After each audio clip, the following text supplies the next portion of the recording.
Entre los años 2022 y 2023, el Perú vivió uno de los episodios más críticos en materia de derechos humanos desde el retorno a la democracia. Las protestas sociales desencadenadas tras la crisis política no solo revelaron el profundo descontento ciudadano, sino que también expusieron fallas estructurales en la respuesta estatal frente al ejercicio del derecho a la protesta. Las masacres de Ayacucho y Juliaca, así como los hechos ocurridos en Lima en octubre de 2025, evidencian un patrón de uso desproporcionado de la fuerza, graves vulneraciones al derecho de la vida y un clima de estigmatización que impacta de manera diferenciada en poblaciones indígenas y campesinas. Los datos, informes y reconstrucciones forenses provenientes de la Defensoría del Pueblo, la CIDH, la UNACNUD, Amnistía Internacional y Human Rights Watch permiten cuestionar si el Estado peruano ha logrado garantizar efectivamente un entorno donde la protesta reconocida constitucional e internacionalmente como un mecanismo de defensa, participación política y vigilancia ciudadana puede ejercerse libremente y sin temor a represalias. Asimismo, estos hechos obligan a reflexionar sobre la distancia entre los estándares legales que exigen legalidad, necesidad y proporcionalidad en el uso de la fuerza, y la realidad de las intervenciones policiales y militares en contextos de movilización social.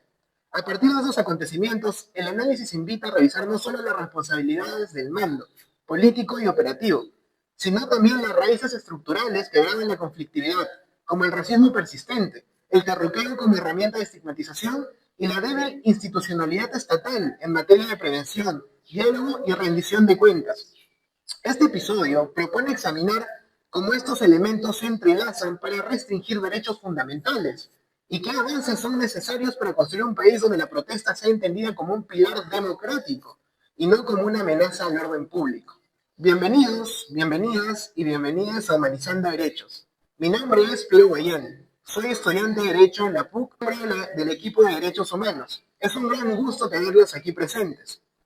Por medio de este episodio llamado El derecho a protestar bajo amenaza, masacres de Juliaca y de Ayacucho como expresión de la represión estatal, el racismo y la vulneración de derechos en el Perú, buscamos analizar críticamente la relación entre el derecho de la protesta y los límites del poder estatal, examinando cómo el uso desmedido y desproporcionado de la fuerza por parte de la policía y las Fuerzas Armadas contraviene los estándares constitucionales e internacionales que el Perú se ha comprometido a respetar. La motivación central es comprender cómo en contextos de alta conflictividad social, la protesta funciona como un mecanismo de defensa, vigilancia ciudadana y participación política, y por qué su restricción injustificada pone en riesgo la salud democrática del país, incluyendo el racismo, la estigmatización y el terruqueo que han condicionado la respuesta estatal frente a denominadas poblaciones. Asimismo, resulta imprescindible conceptualizar de manera rigurosa los derechos involucrados, el derecho a la protesta, la reunión pacífica, la vida, la integridad personal y la igualdad, analizando los estándares de legalidad, necesidad y proporcionalidad que regulan la actuación estatal.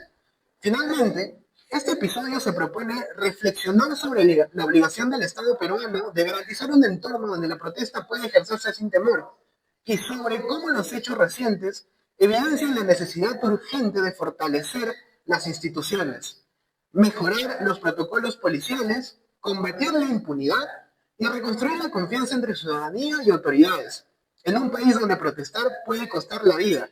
Abordar este tema no solo es una cuestión académica, sino un imperativo ético y democrático. En este caso, nos acompaña el profesor Eber Joel Campos Bernal, quien posee un máster universitario en Global Rule of Law and Constitutional Democracy. Además, es magíster en Ciencia Política y Gobierno de la Pontificia Universidad Católica del Perú. También es docente universitario de esta misma. Es un gran honor tenerle con nosotros, Eber. Pero para empezar ya un poco con el desarrollo del podcast, quisiera que me cuentes sobre los fundamentos e importancia de la protesta. Por ello, he de formularle la siguiente pregunta. La cuestión política del Perú y la Convención Americana sobre Derechos Humanos no contienen un artículo que diga explícitamente toda persona tiene el derecho a la protesta, Sin embargo, la Corte Interamericana de Derechos Humanos ha desarrollado este derecho a través de su jurisprudencia, entendiéndolo como un derecho fundamental, compuesto de síntesis. Ante esta perspectiva, ¿podría explicar en qué consiste exactamente el derecho a la protesta y cuáles son los derechos individuales que, en conjunto, le dan vida y protección jurídica? Además, en base a esta definición, ¿cuáles son las obligaciones concretas que tiene el Estado peruano, no solo de abstenerse e interferir, sino de garantizar activamente que este derecho se puede ejercer de manera segura y efectiva? Gracias, Piero, por la invitación y por tu intermedio al equipo de Derechos Humanos de la Facultad de Derecho de la Universidad. Concretamente, sobre el tema del derecho a la protesta, es verdad, no existe un pronunciamiento preciso por parte del Tribunal Constitucional de nuestro país que establezca que se trata de un derecho autónomo. La jurisprudencia del tribunal en ese punto ha vinculado el derecho a la protesta con otros derechos, como el de libertad de expresión, por ejemplo. Pero sin perjuicio de eso, a nivel del sistema interamericano sí se han desarrollado algunos estándares y algunos pronunciamientos que nos permiten dar cuenta del derecho a la protesta como un derecho que tiene, digamos, una presencia y un reconocimiento plenos. En términos puntuales, yo diría que el derecho a la protesta implica la posibilidad que tenemos todos los ciudadanos de abogar en favor de nuestros intereses y expectativas y de abogar, además, respecto de las obligaciones que tiene que cumplir el Estado para la satisfacción de nuestros derechos y, en general, del interés público. Este derecho a la protesta se puede manifestar de diversas maneras. A veces se piensa que consiste únicamente en participar de una marcha, de una manifestación. Yo diría que esa es una de sus expresiones, pero no necesariamente la única. Diría que es un derecho que puede materializarse de diversas formas. Profesor, usted tiene la razón al mencionar que los hechos que ocurrieron en Ayacucho y Juliaca han sido hechos muy lamentables, que también esperamos con gran expectativa que estos procesos puedan determinar en sí ciertas acciones de las que tal vez son responsables de graves violaciones de los derechos humanos. Y justo quería realizar una pregunta en relación con la actuación estatal y la convencionalidad. La autora Arequipa Carrión señala que la desacreditación de las protestas por parte de autoridades a través de medios oficiales constituye un uso desmedido de la fuerza pública. ¿En qué medida este tipo de acciones narrativas y de estigmatización como el de bloqueo afectan al ejercicio del derecho a la protesta y qué responsabilidad internacional podría generar para el Estado? Yo creo que es importante identificar dos planos, ¿no? Primero el plano de lo real, es decir, de lo que en efecto ocurrió o viene ocurriendo, porque quizás muchas de estas expresiones o manifestaciones que sigue presentando, y el plano de lo ideal, es decir, de cuál es un poco el marco, ¿no?, en virtud del cual voy a evaluar este tipo de intervención. Empiezo por lo último. En principio, el Estado, las autoridades, no deberían ser renuentes a que un sector del país, ya sea este mayoritario o no, se exprese reclamando por sus demandas, por sus derechos, por lo que considere que merece de pronto pues un tratamiento diferente al que viene otorgándole el gobierno o las autoridades locales. O sea, esto no debería en ningún caso generar una respuesta negativa por parte del Estado. Al contrario, es necesario que las autoridades deben ser tolerantes para críticas. De hecho, el ejercicio del poder supone una carga como esta. O sea, precisamente porque las autoridades ejercen un gran poder, deben ser conscientes de que están expuestas también a este tipo de reconstrucciones, a este tipo de críticas. La tolerancia es un elemento fundamental de una sociedad entera. Pero claro, ya en el plano de lo real lo que vemos también es que a veces esta tolerancia no es estable. Por parte no solamente de las autoridades, sino también de algunos líderes políticos o de algunos líderes de diferentes sectores, ¿no? La comunidad. Y creo que esto, lamentablemente, nos hace mucho daño. Yo creo que estamos en un momento en el que existe una gran polarización, en el que, independientemente de las acciones que uno aporte para defender una posición o una tesis determinada, eso simplemente porque esa posición no es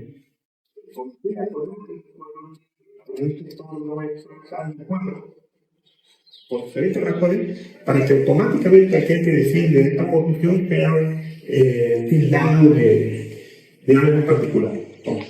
Creo que esto no nos va a tener, creo que esto lamentablemente contribuye, ¿no?, a este clima de inestabilidad y de estabilización que vivimos desde hace mucho tiempo.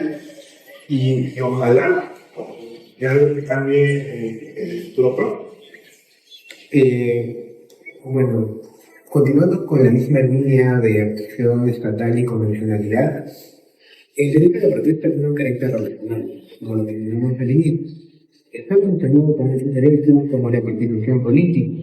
Tomando en cuenta los hechos de Ayacucho y Juliaca, podría explicar cómo el uso desproporcionado de la fuerza, que vulnera derechos como la vida, la integridad personal, termina por anular o hacer incluso ilusorio el derecho a la protesta, y por ende, el derecho a participar en los asuntos públicos del Estado.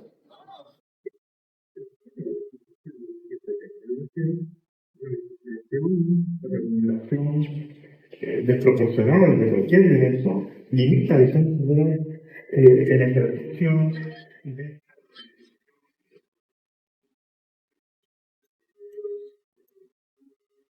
de conoce, le garantiza sus derechos a la igualdad, a la libertad personal, a la al libre desarrollo de la personalidad, en fin, cualquier derecho que tengamos, seguramente va a tener muchas dificultades para participar plenamente en el proceso de toma de decisiones políticas, porque el ejercicio de un derecho supone precisamente el ejercicio de la ciudadanía.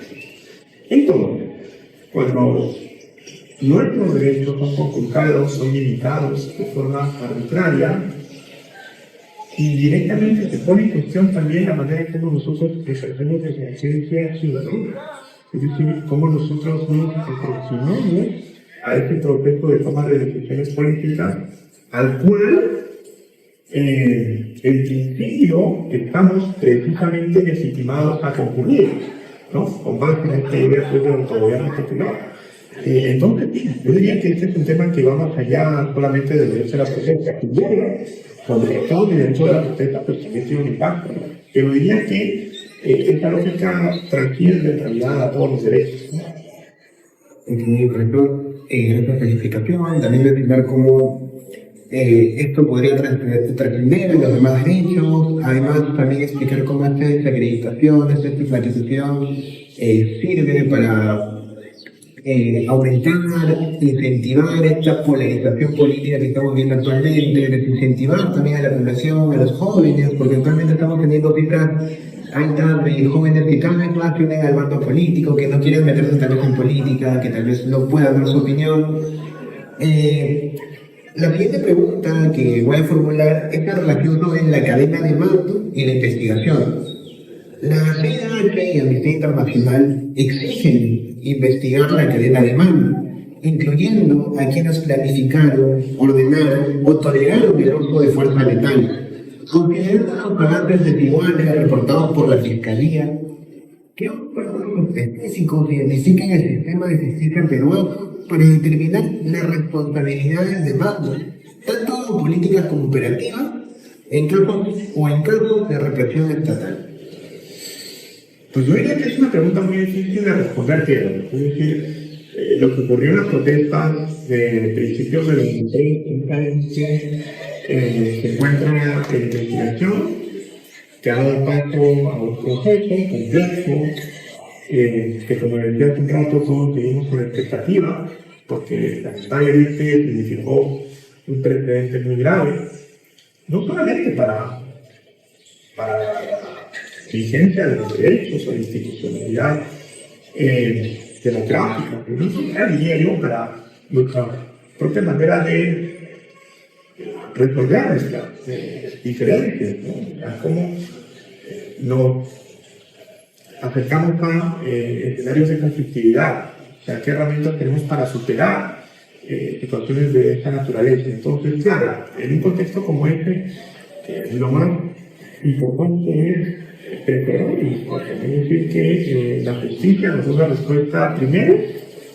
oportuna, pero no una respuesta que realmente esclarezca lo que ocurrió. Yo creo que ese es el principal deseo que todos tenemos, ¿no? Que se nos dé una respuesta clara de cuáles fueron los hechos, cuáles fueron las responsabilidades y a partir de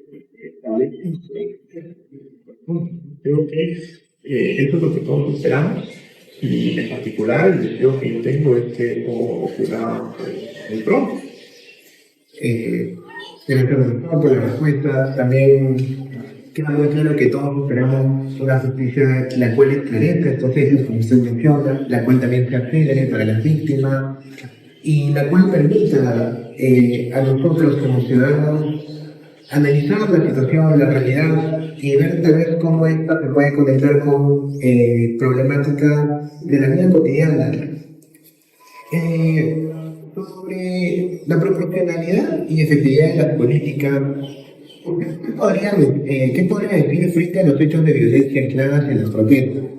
Los estándares internacionales promueven y recomiendan estrategias para aislar a grupos violentos sin afectar a los manifestantes pacíficos. Esto se relaciona con lo que usted mencionó anteriormente sobre que el grupo de pequeños manifestantes no podemos llegar a crear un poder general sobre el grupo en general, ¿no?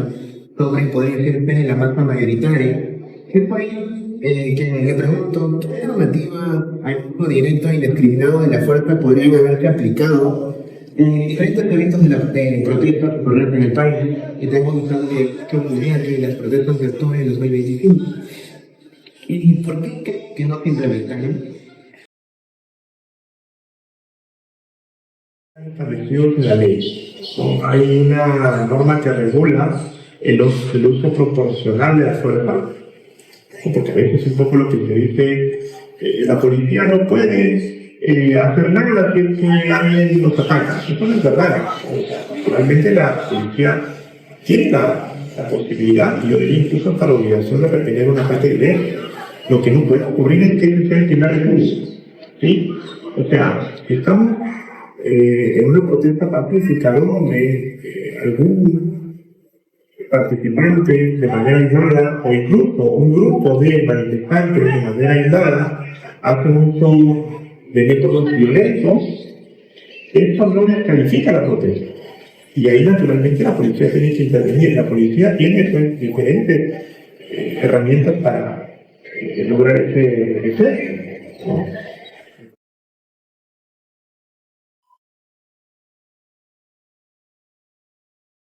Lo que no puede suceder, y resalto esto, porque creo que este mensaje es importante, lo que no puede suceder es que se utilice aquello que está pensado como la última ratio, como que fuese más bien la primera alternativa.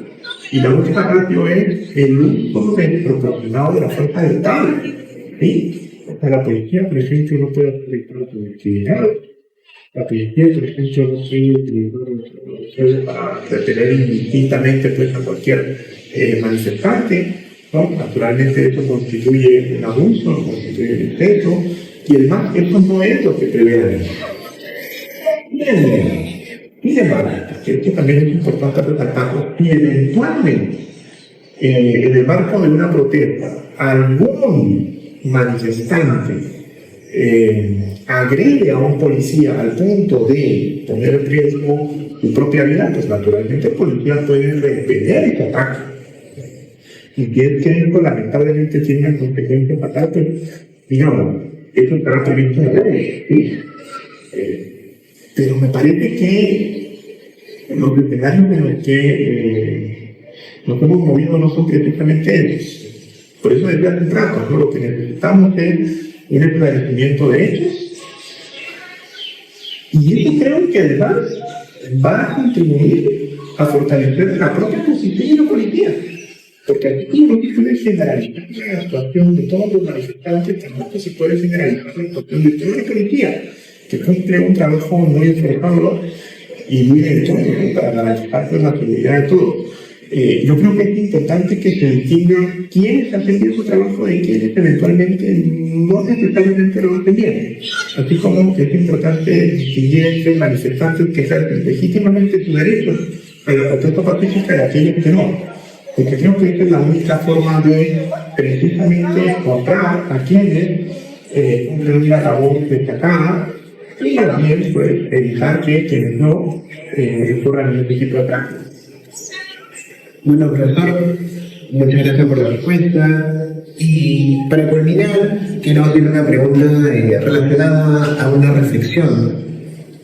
Finalmente, desde una perspectiva de política pública y de fortalecimiento democrático, considerando las causas profundas de la conflictividad, ¿qué medidas podrían realizar los estados para garantizar la defensa de los derechos fundamentales de los protestantes en relación a los episodios de conflictividad y violencia, realizados tanto por policías como por otros manifestantes? Esta es una pregunta difícil. Y yo creo que en realidad el camino con todo no parece tan extraordinario. Yo creo que debemos apostar por promover una cultura de derechos humanos. Porque una cultura de respeto y de promoción de los derechos humanos es al mismo tiempo una cultura de respeto y promoción de la democracia.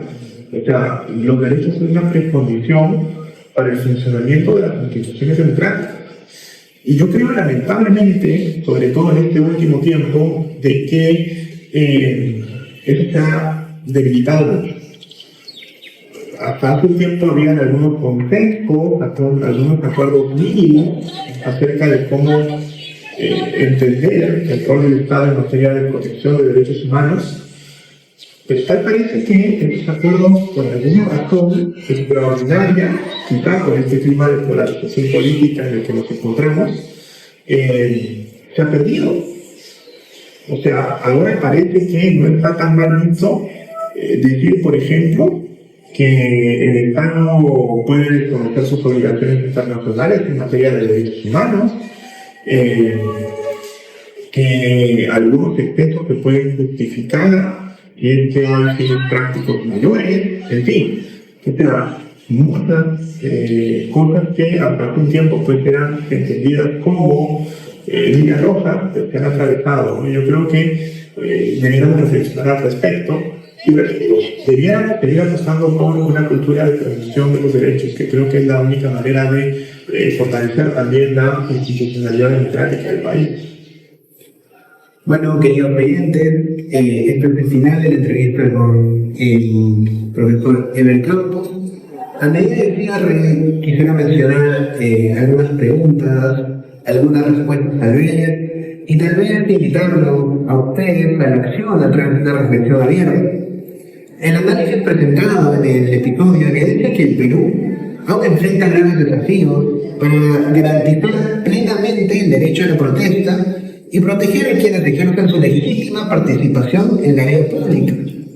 Los hechos ocurridos en Ayacucho y Juliaca y Lima demuestran que, pese a la existencia de un marco constitucional e internacional que puede exigir legalidad, necesidad y proporcionalidad en el uso de la fuerza como respuesta estatal, esta ha estado marcada por intervenciones desmedidas que vulneran los derechos fundamentales como lo son la vida, la integridad personal y la igualdad.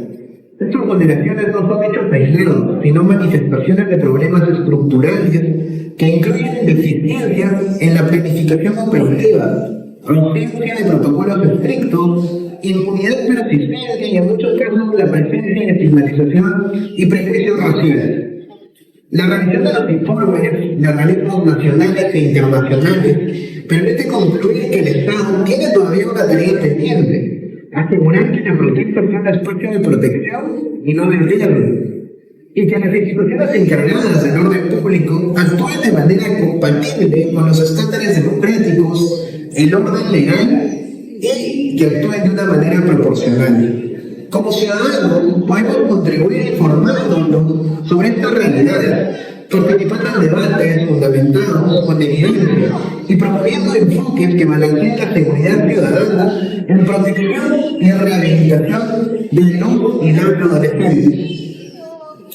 Y al final de este episodio tan enriquecedor, queremos reiterar el agradecimiento a nuestro ponente, Ricardo, por sus grandes aportes en esta discusión y por reflexionar con nosotros por este tema tan importante. No sé si tuvieras algunas palabras para nuestros oyentes.